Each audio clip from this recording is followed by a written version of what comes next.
Bring in show music, please. Hi, I'm CNBC producer Katie Kramer. Today on Squawk Pod.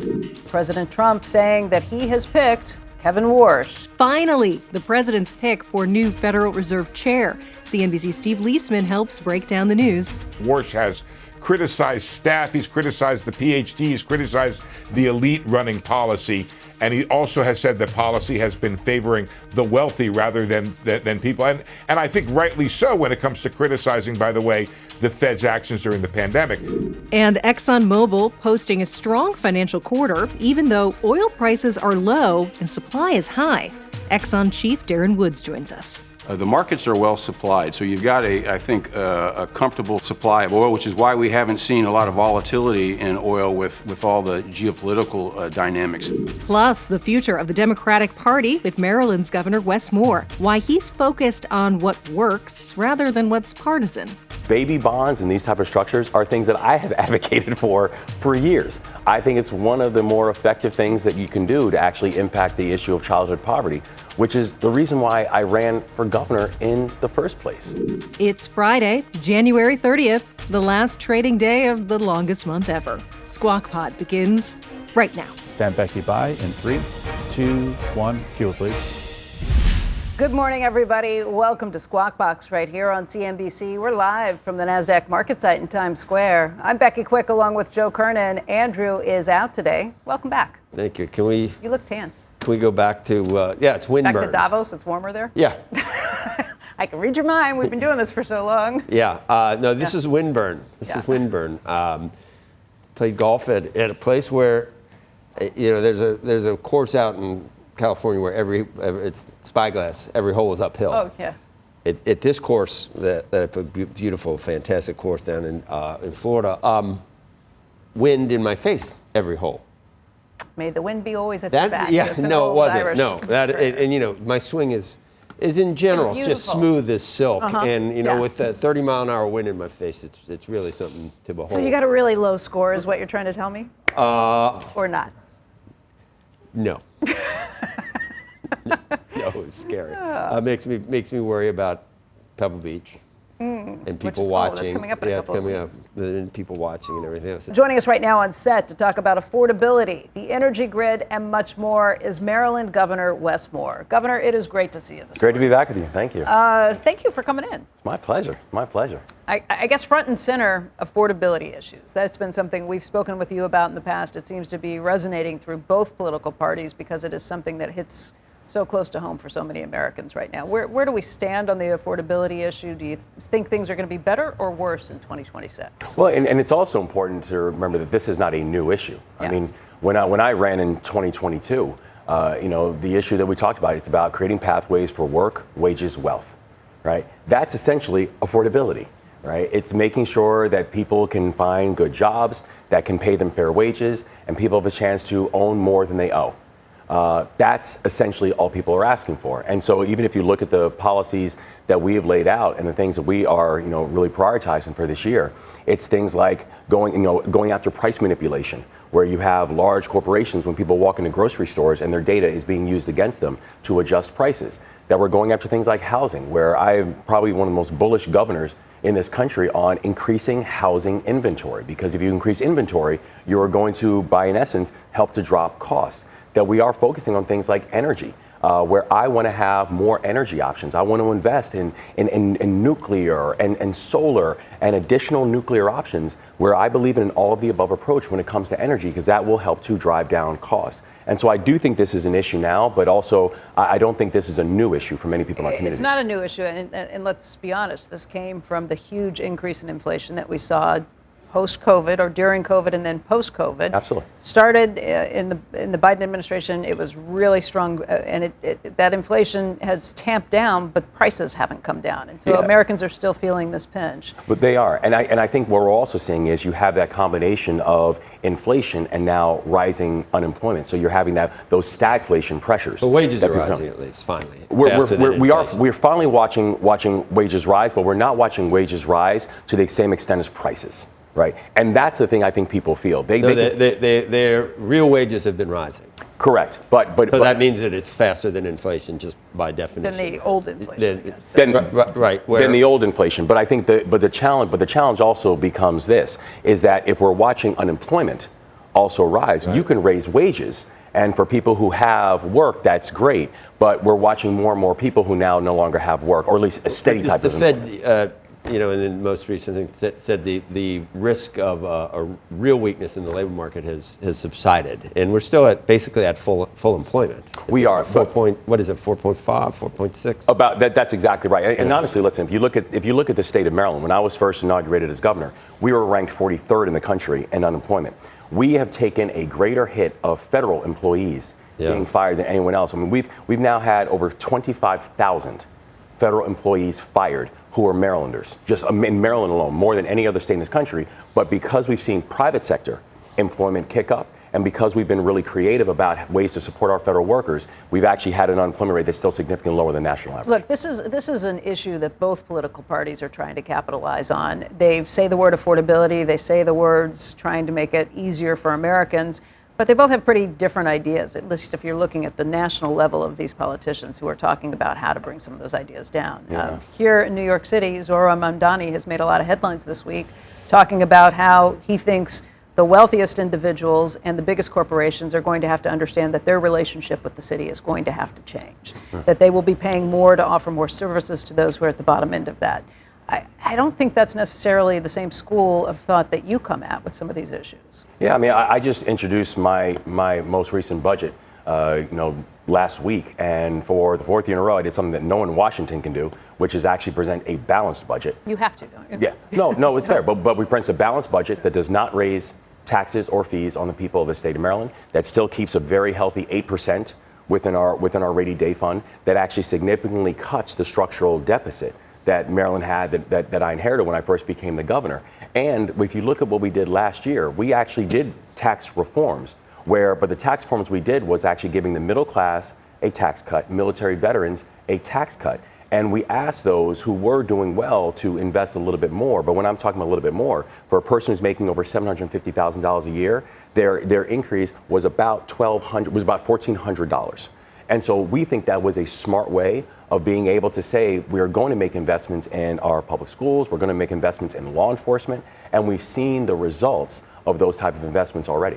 Wes, do you wish Democrats had listened when these Trump accounts were proposed to them? Because that was proposed in the Biden administration. They had this idea to do it. And why do you think that went nowhere? And why isn't it getting more bipartisan praise for the potential to have every child participating in what we do so well here in this country, and that's create wealth and capitalism? The truth is that baby bonds and these type of structures are things that I have advocated for years. I think it's one of the more effective things that you can do to actually impact the issue of childhood poverty, which is the reason why I ran for governor in the first place. But then you get some billionaires that step up and match things, and maybe they're not all, headed, straight to hell when they die. Maybe some of them are. Yeah, well, no, and listen, and I believe in public-private partnerships. If you look at the work that we're doing in Maryland, we actually have, the most aggressive push towards ending child poverty through our ENOUGH Act. And ENOUGH is actually an acronym that stands for Engaging Neighborhoods, Organizations, Unions, Governments, and Households. Wow. Where it's actually, it is pretty good, but it's actually focusing on how do we come up with a public-private type of partnership to be able to use data to understand what were the areas in our communities, urban, rural, and suburban, that have been most inflicted by this issue of concentrated and generational childhood poverty. That's the kind of smart initiative that I think can work, but I do think that these accounts are something that can actually work, and people should be honest about that. Right. What are you, a moderate? I'm just trying to figure out with your party where you come down. Do you want more government? Do you think that's where the solutions are? You think that less government, the private sector is where it is? Are you ever watching some of your co-Democrats, whatever they're called, Chris Murphy, someone like that? Yeah. You ever watching them where you go, I don't know, there's someone in the squad, where you're just like, you're at a loss for words on how to react to where the geographic center of that party is right now? Well, it's funny, Joe, because again, I had never run for office for my life. I remember. When I ran for governor. It doesn't mean you weren't on our show, because you were It's on. true. Yeah. I was on for years. For 15 years you've been coming. When I was running Robin Hood. Long before Robin Hood. Correct. You were That's on the exactly show, right. too. Yeah. But I remember people were asking me, they'd say like, so where are you? And they're like, I ask you again, because I'm still. Yeah. Because I want to hear. I'm hopeful. Yeah. I'm hopeful you're going to give me an answer that I would like. So you know where I am? So like, for example, when people said, well, we're going to deal with the issue of violence, and they said, well, are you pro-police or are you pro-community? And I said, I'm not choosing. And so what we've done in Maryland, I've made the largest investments in law enforcement and local law enforcement in our state's history. Right. But you know what I've also done? Made investments in community groups and community violence intervention groups. And I've worked with both the mayor, the state's attorney, and the public defender. Right. That we invested in technology and said if someone commits a violent crime, particularly with a firearm, I want them in handcuffs in 24 hours. And we've also invested and said making sure that Maryland is one of the only states that actually invests in the U.S. attorney out of balance sheet. Yeah. And what have been the results? Maryland has had the fastest drop in violent crime anywhere in the United States of America over the past 2 years. Violent crime is down nearly 50% since I put my hand on the Bible and was inaugurated. Because you could stake out a whole new territory in the Democratic Party. I don't do the are you this or are you that. I'm like, what makes sense? Help What us does the data pigeonhole show? you. Help us pigeonhole Please. you.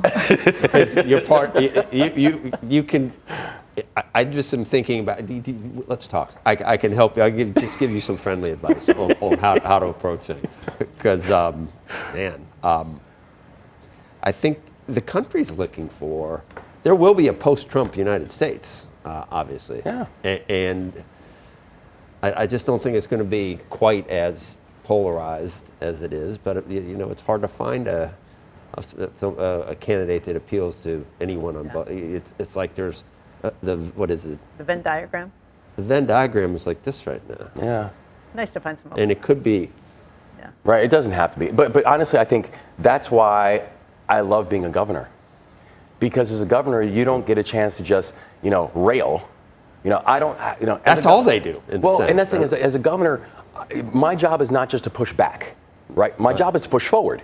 Right. And my job is to actually show what does an alternative actually look like. And so when we say things like, I believe in economic growth and economic development, if you look at, the state of Maryland, just in these past months, we've seen how AstraZeneca has made the largest private sector investment in the history of the state of Maryland. It's going to support about 2,600 jobs. That you've seen how Samsung Biologics is making their first investment in the United States. And where are they making it? In the state of Maryland. Are these all things that you have done? To meet with absolutely. The CEOs, basically one-on-one, to say I have been very clear. When I go to other cities, I'm bringing 3 jobs back. I'm bringing 3 businesses back with me. Yeah. I am very, very aggressive and very competitive, and people know that we believe in economic growth, particularly when we're trying to diversify our economy off of Washington, D.C. But I can say that I'm very pro-business. But you know what I also did? I made sure we raised the minimum wage. Yeah.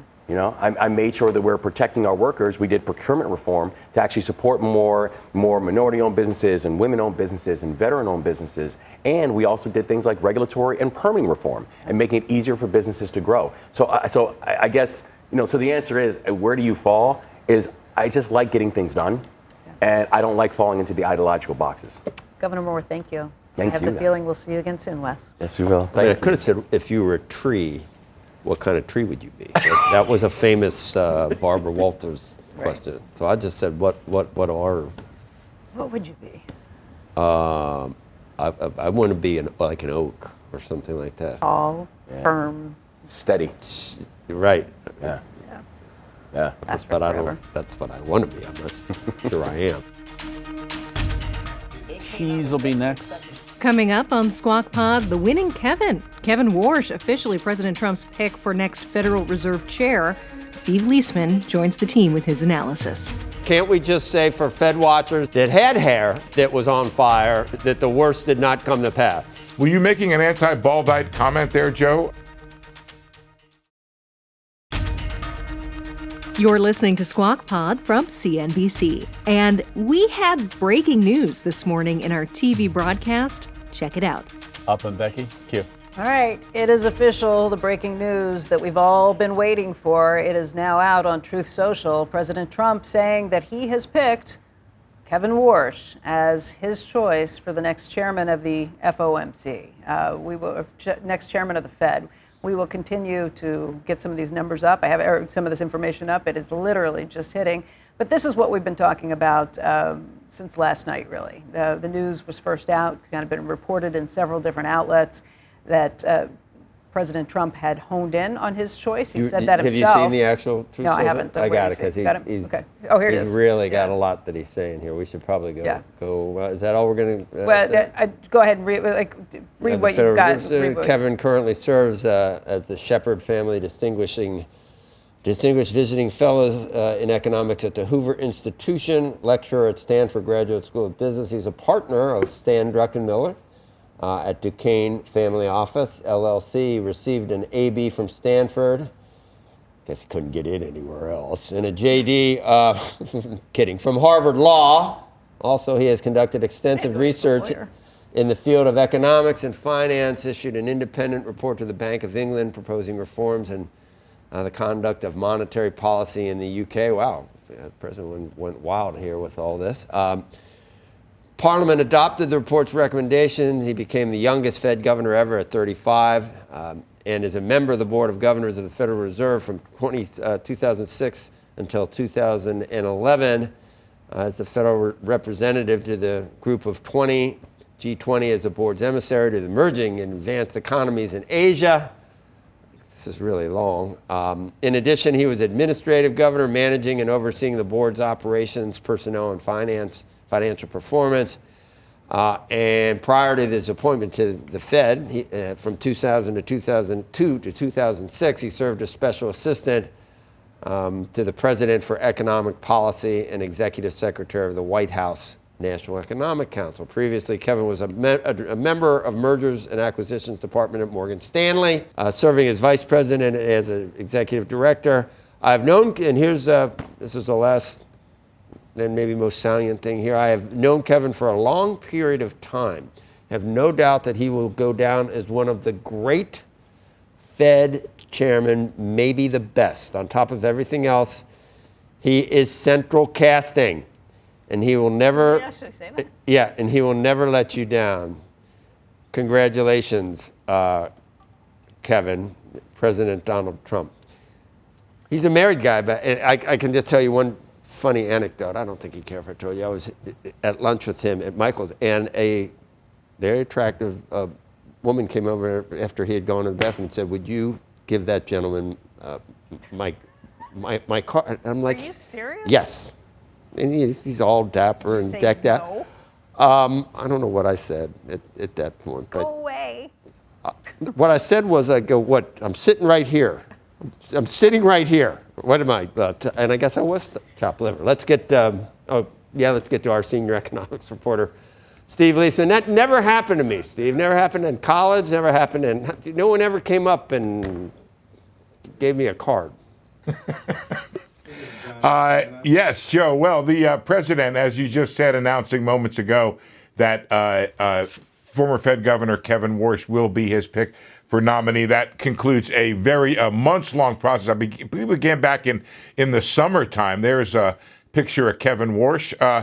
He was, as you said, at Duquesne Family Office partner going back to 2011, working with famed investor Stanley Druckenmiller, governor from 2006 to 2011, and a special assistant to George Bush in 2002 and 2008.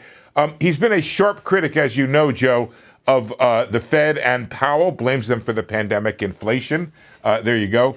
And he says the balance sheet can be, quote, reduced significantly. That's one of the concerns out there in the market. But he has said do that over time, and it would allow for rates to be reduced further. He has praised the pro-growth policies of championed by President Trump and said the Fed should abandon the dogma that growth creates inflation. I'm not sure the Fed has that dogma, but he says the Fed should abandon it.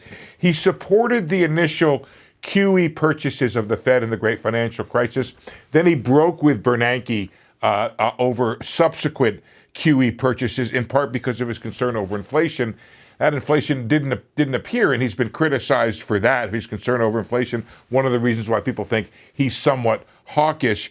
He further argued that QE encouraged Congress to spend, leading to massive deficits out there. He thinks the Fed responsible for that. Now, on Fed independence, Warsh told us in July, quote, "I've strongly believed for 20 years, and history tells us that independent conduct of monetary policy is essential." But Warsh has said repeatedly the Fed will secure that independence by reducing its footprint in the economy, balance sheet, and its political profile. That's what makes some on Wall Street a little bit wary that Warsh will be less likely to come to the market's rescue in a crisis, or if it does, that he will withdraw the support far more quickly than it has in the past. It's kind of old school thinking. We're going to talk to Raphael Bosca, the Fed president, about this and other issues. But, Joe, it's kind of like an old school idea of central bank going back to Bagehot in the 19th century, that the Fed should be the provider of liquidity, a banker of last resort, but not go further than that. Yeah, over the years, we've seen so many op-eds from Kevin Warsh in the Journal arguing different points, and I think he maybe sometimes great minds think alike. I know he and Stan Druckenmiller obviously discuss a lot of these issues, and he used the word the words regime change in a way that it was hard to really understand exactly what he means. But if you talk about regime change at the Fed, there's a lot of things that you have a problem with other than just who the current Fed chair is. It's sort of a systemic issue that I think he has about transparency as well. Every waking thought coming from the Fed and dot plots and all those things. I think he'd like to change that a little bit too, Steve, right? I think that's right. Some of the things that Warsh has said make a lot of sense, and some people puzzle over some of these things, I have to say. When I talk to other people who are, I guess, maybe part of the current regime, they're a little puzzled by some of the comments that Warsh makes. And there's some questions about exactly what he'll do. I mean, what he has is this notion, and this is out there as a conservative critique, I guess, right now. Maybe it's more from the Trump side than it is the conservative side, that if growth is high, that the Fed raises rates. That's not actually accurate. The Fed raises rates, it looks at growth as relative to potential and says there's a risk there of inflation. But it's really hard to find a situation where the Fed has really cut off growth too dramatically by raising rates in the face of strong growth that wasn't accompanied by inflation. We think about that every single time it's the good news, bad news. We always talk about it. Something comes out, it's either a good jobs number or a hot GDP number, or it doesn't have to be inflation, and we'll say, the market's down because now they think that future rate cuts are in jeopardy because the economy's running hot. That's the whole nature of what we think. But the weird thing, Joe. But we think about that all the time, and maybe it's not true. Absolutely right. And we don't. Absolutely right. Why should we always think, we need to slow the economy down? If there's productivity and there's no inflation, it's like, let it ride, baby. And actually, Besson has said they want someone like that. The president is innovative. Someone like Greenspan. What about a market melt-up? That's the concern. Joe. What is the actual? That's the same thing. What were the actual instances of that? And hasn't the conservative critique of the Fed been that the Fed is too easy? That has been the running critique of the Federal Reserve for decades. And when I think back on the situations that you're talking about, you're right. The market does get concerned about that. But the real actions of the Fed, as at least critique from the right, have been that the Fed is too easy. Think about, it raised rates in 99. Was that wrong? That was, and he let them ride in 96. Go back through the decades, Joe, and it's hard to find a case where the Fed said, well, because of high growth, we're raising rates. It does so when inflation ticks up. Right. Steve, let me ask you this. Because Kevin Warsh has been so critical of the Fed for so long, I know there are some people inside the Federal Reserve right now who are not huge fans. What's the relationship going to be like with him coming in? And I ask that specifically because the chairman of the Fed is not necessarily handed a mandate to be able to determine how the FOMC will vote on any given day. Will he be able to come in and build a consensus to say, here's what I think, and that's why I'm going to convince the rest of you that this is what we're doing. You know, Becky, what you're just pointed to is essentially the Federal Reserve Chair's job, right? Congress creates this Federal Reserve that has representatives from districts all through the country. And I'll get to the staff in a second. That's a separate order because Warsh has criticized staff. He's criticized the PhD. He's criticized the elite running policy.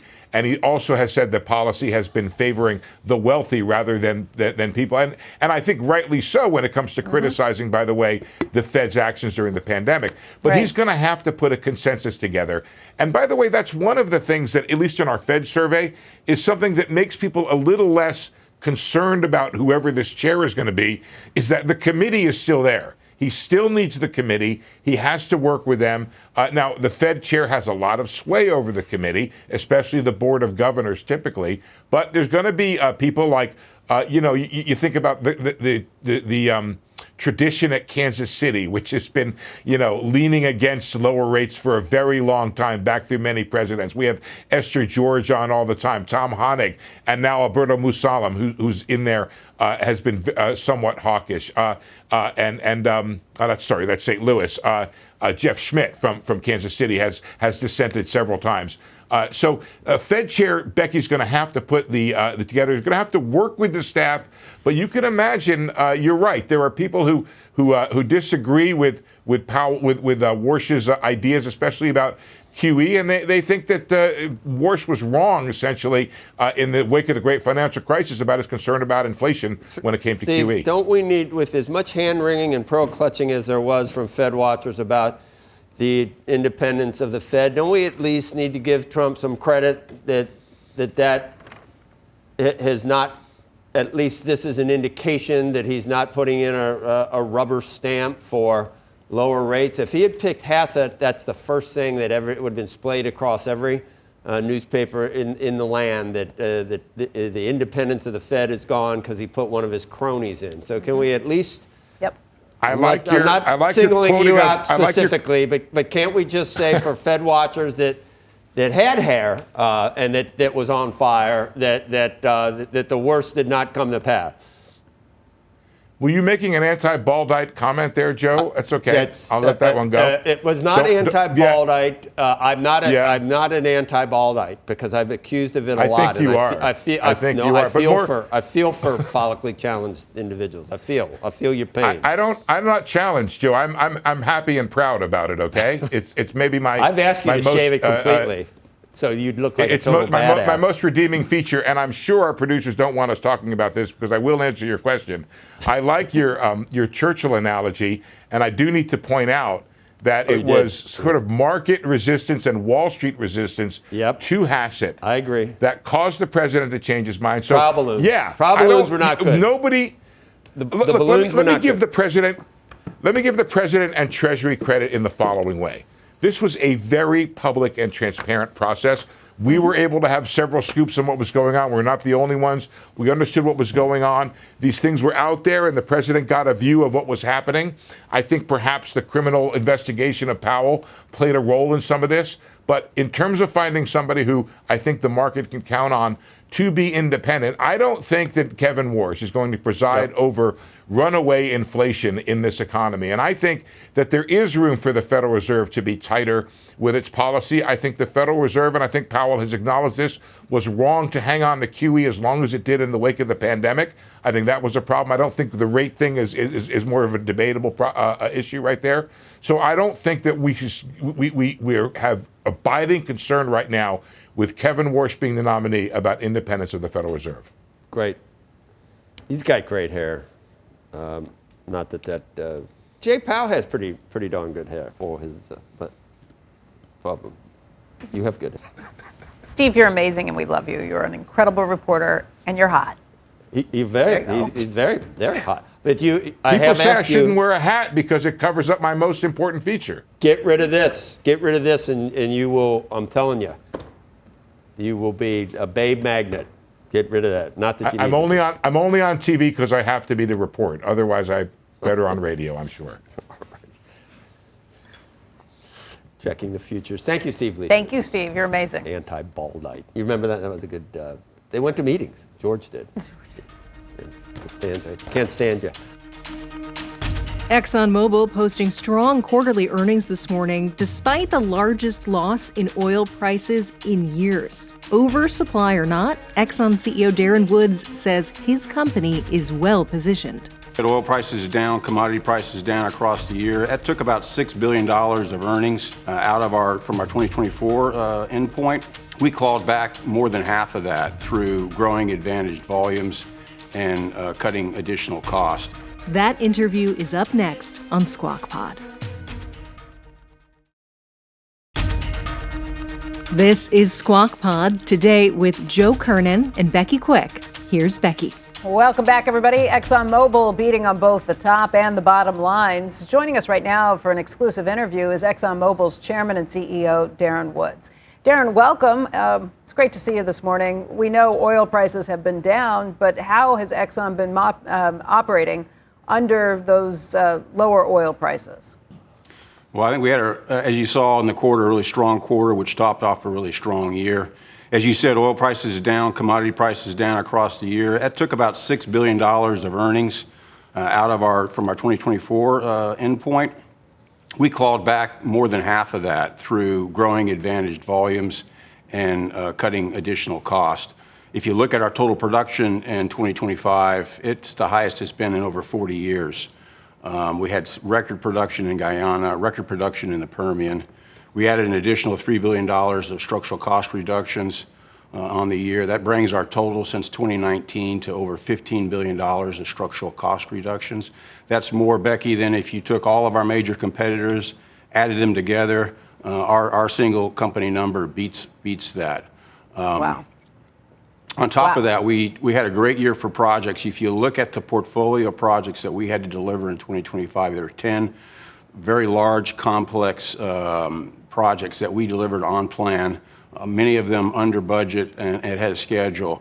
That provides $3 billion of earnings power going forward. So a critical component of the plans that we laid out in 2024 to grow earnings and cash flow. 2025, we updated those plans.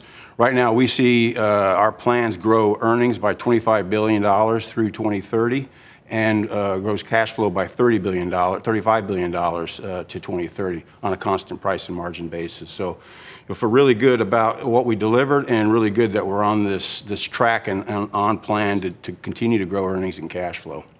Yeah, Darren, we've been showing different links of the stock chart, and if you look over the last 5 years, it's been pretty phenomenal growth for Exxon shares, up by close to 210% over that time period. This has been an exercise in operational excellence, I would say, just in terms of trying to make sure you guys are putting your best foot forward, trying to find the right way to do things. It may get a little more complicated from here. You are facing pressure from the administration to do things, to drill in other places, to make sure that oil prices come down. The president likes seeing lower oil prices like we've seen over the last year. And you kind of ran into that front and center when you went to the White House to talk to the president about Venezuela. You came out of that meeting and said that Venezuela right now is uninvestable unless there are major political and legal reforms that take place in that country. Describe what your assessment of Venezuela is right now, and then we can talk a little bit more about where that puts you with the administration. So back to the original point that you made, which was the transformation we've been making, and I would tell you the pillars on which this business, long-term value of this business is built is technology and the technical innovations that we continue to drive to convert hydrogen and carbon molecules into products that society needs to, continue to grow their life and raise prosperity around the world. Projects and the ability in a capital-intensive business to deliver projects at world-class pace and at world-class cost is absolutely critical. And we've formed an organization that is doing that. And we've just formed an organization that brings all of our operations together so that we continue to operate with excellence. And once you've developed the technology, you've implemented them through projects, you then got to run the kit reliably and very cost effectively, and our organizations are all now focused on doing that. So that is the foundation that we've laid that's led to this growth. The challenge is, as I talked with the president about at the White House with respect to Venezuela, is just the damage that the dictator that was recently removed and his predecessor did to the economy and to the industry. And the point that I was making at the White House is those are significant challenges that have to be addressed if we're going to achieve the priorities that the White House has. And those priorities, start with one, stabilizing the country. Second is to kickstart the economy and try to recover some of the damage that's been done over the decades of abuse that the dictators brought in. And then ultimately to transition into a representative government. I think those objectives are the right objectives, ones that I agree with, I think many people would agree with. The challenge is how best to do that. And from my perspective, with the history that we have, not only in Venezuela, but in operating around the world, is to help the administration and the policymakers understand the challenge. And from my perspective, you can't solve hard problems if you don't start by truly understanding what they are. And I think that's one of the things that as a company we've tried to do over the years is help administrations here in the U.S. and really around the world understand the challenges in our sector, the areas that we're very familiar with, so that the approach that they take, the policies they put in place, address those challenges appropriately and solve them. And I've got a lot of confidence that the administration can do that, working with the Venezuelan government and the people of Venezuela. But as you've pointed out in the past, Venezuela owes you, what is it, $13 to $20 billion? I think you filed claims for $20 billion. You're seeking $12 to $13 billion in compensation. Pulled out of Venezuela twice as a company. What has to happen in order for you to look at that and say, okay, we'll dip our toe in again? Yeah, so I would say, that we were expropriated in the early days as Exxon, and when we merged with Mobil, Mobil came in and we were expropriated again in 2007. The challenge there was they changed the rules of the game. And, frankly, from our perspective, there's a principle that we stand on that if you don't uphold the sanctity of the contracts, if you choose to instead steal the investments that we made and undermine the work that we'd been doing, that we can't continue to work with you. And so that principle is what led us to exit Venezuela. I think it's absolutely critical to do that, to establish precedents around the world, because it's a very slippery slope once you begin to cooperate and work with people who are stealing from you. So that's been a big challenge and one of the reasons why we've left.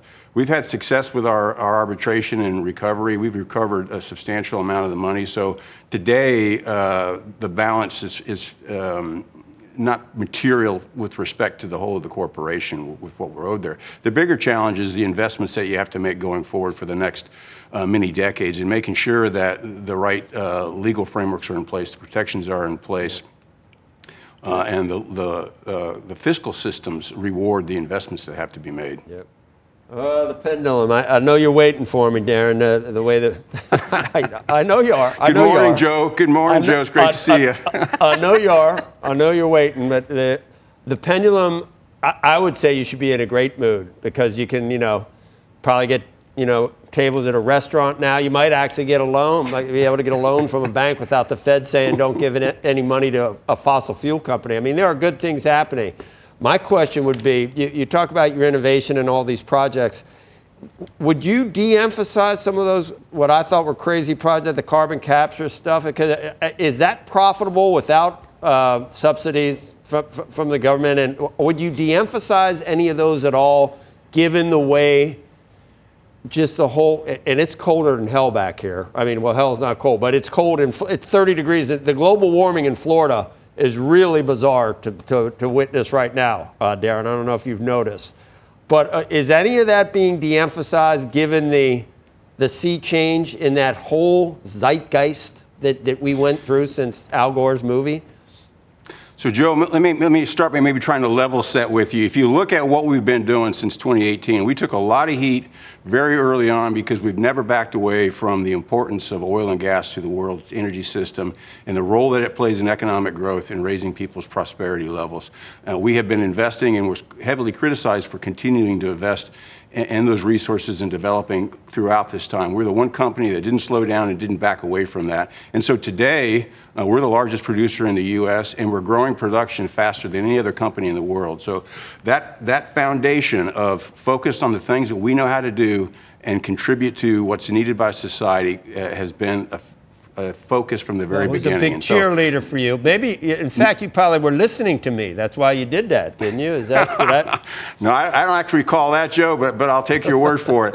If you look at, so the other thing is, and I know this is where we probably disagree, I do think you can continue to do that and then find ways to decarbonize and to reduce emissions, just like we've done in a lot of other areas around our business. As we learn the impact of the products that we make, find ways to try to mitigate and offset and eliminate those impacts. We did it with sulfur in fuel. We've done it with lead and gasoline.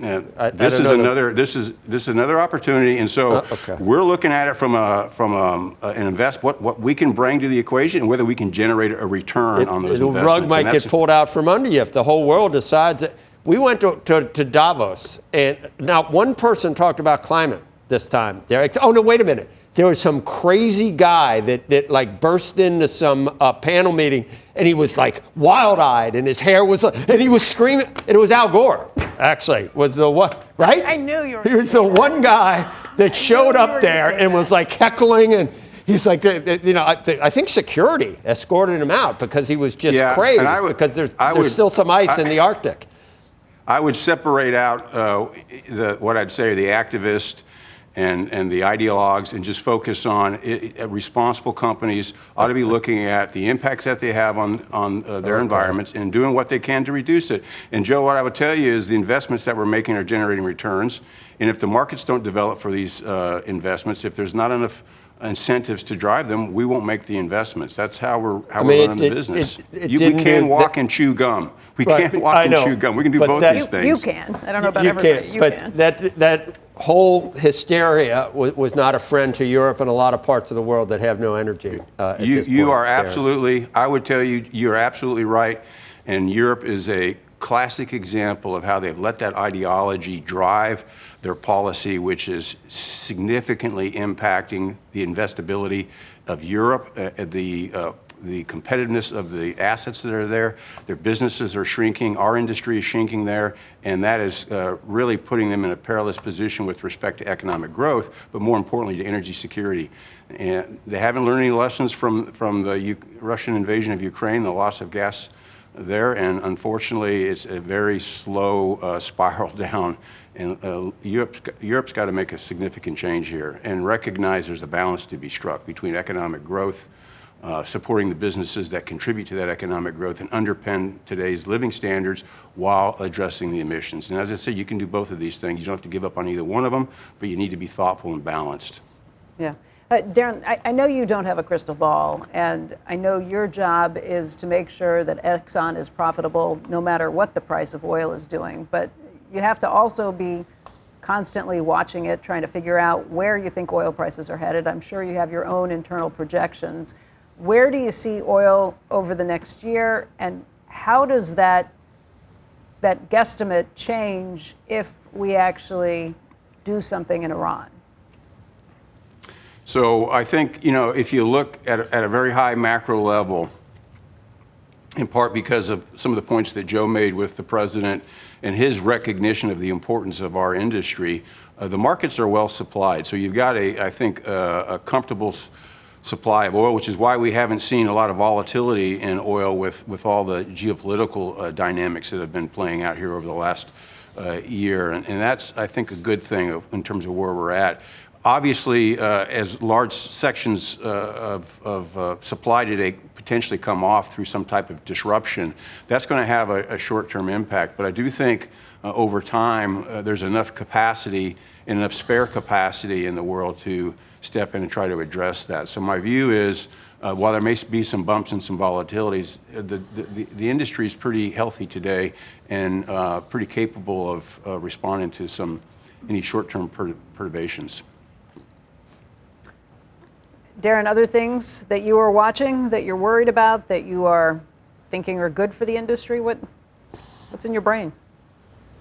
I think, we continue to look at we hit the very long-term view, what's going to be needed to continue to support the growth. AI is the big thing that folks are talking about. I think there's a growing recognition that what our industry can provide goes hand in hand with what AI needs to continue to drive and bring the benefits of that technology to bear. And so I think a recognition that there's a challenge here to how do we grow energy and do it in a responsible way. We're very much a part of that. We're actually working with a number of the hyperscalers to provide low emissions power generation for their data centers. We think there's an opportunity there, and I think we'll see something hopefully manifest itself here with a project by the end of this year. We're continuing to look at investments that leverage our advantages and continue to deliver products that the world needs. We actually have 2 new technologies that are going to extend the life of batteries by 30%. Make their charging much faster, give them broader ranges by dealing with materials. We're developing new materials for lightweighting vehicles and other things. So there's a lot of opportunities out there to take advantage of the hydrogen and carbon molecule. Darren Woods, we always appreciate your coming on. Great to see you, sir. Thank you. You're welcome. Thank you, Becky. Good seeing you. Interesting talking to Darren Woods and hearing all of Chevron's comments as well. Yeah. It's like 30 degrees in here It's so cold. right now as I'm well. wearing my coat People on love Monday. it's going to be a cold, warm, wet, dry year. They love that. Climate change, predicting From that. our meteorologist, Joe Kernan. Make sure you, meteorologists can't even tell you what's going on. Goodbye. Make sure you join us Monday. That is Squawk Pod for today and for the week. If you're in the path of a winter storm or bomb cyclone this weekend, stay warm and safe. Catch up on your podcasts. There is a new episode of The Path with Becky Quick out today. This is the second in a series of interviews that Becky is doing in the rare disease space. It's right in your Squawk Pod feed, right above this episode, and there's a YouTube videocast version as well. Please check it out and let us know what you think. Okay, let's wrap it up. Squawk Box is hosted by Joe Kernan, Becky Quick, and Andrew Ross Sorkin. Tune in weekday mornings on CNBC at 6 Eastern, or listen to Squawk Pod wherever you get your podcasts. We'll meet you right back here on Monday. We are clear. Thanks, guys.